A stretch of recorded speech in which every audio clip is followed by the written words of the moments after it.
njariñ yi yépp nag daa aju ci bisub xiit muy korite ak tabaski. ku dem ca téere kanzun najaaxi wa suruur danga ko fa fekk. njariñ yu am solo la.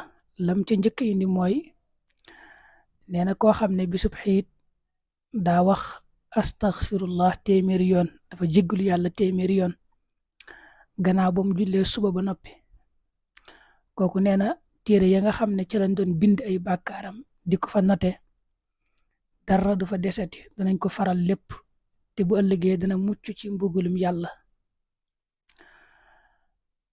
mu teg ca ne koo xam ne bisub xiit daa wax subhanallahi wa bihamdihi téeméeri yoon, daal ne sama boroom sàbbal gii ma def tiyaaba ji nag ma ko joxal ña nekk ca bàmmeel ya.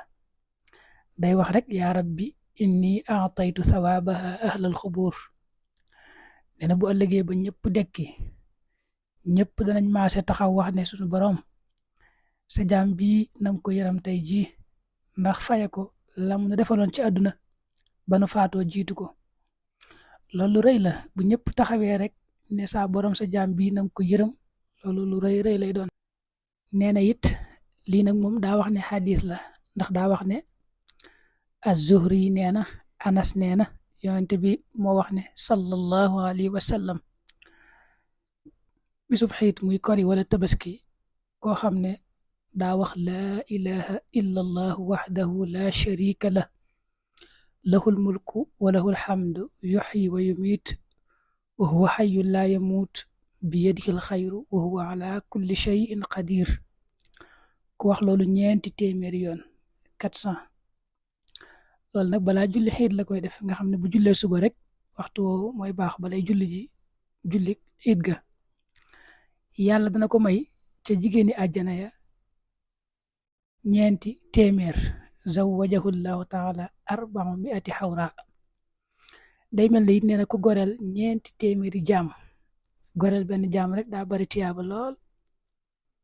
day mel ne nag ku amee tiyaabay ku goreel ñeenti téeméeri jaam. yàlla it da koy booleek ay malaayika yoo xam ne dañ koy tabaxal ay dëkki ci aljana yi, di ko fa jëmbatal ay garab ba bis penc. waaw noonu la ko indee. teg na ci ne az-Zuhri yi daa wax ne ba ma ko déggee ci Anas ba léegi bàyyiwuma ko, xit gu ne ma def ko. mu ne it Anas daa wax ne ba ma ko déggee ci yonente bi sallallahu alayhi wa sallam ba léegi bàyyiwuma ko. qaala az-Zuhri ma taraktuha mundu sami'tuha min Anas wa qaala Anas radiyallahu anhu ma taraktuha mundu sami'tuha min annabi sallallahu taala alayhi wa sallam.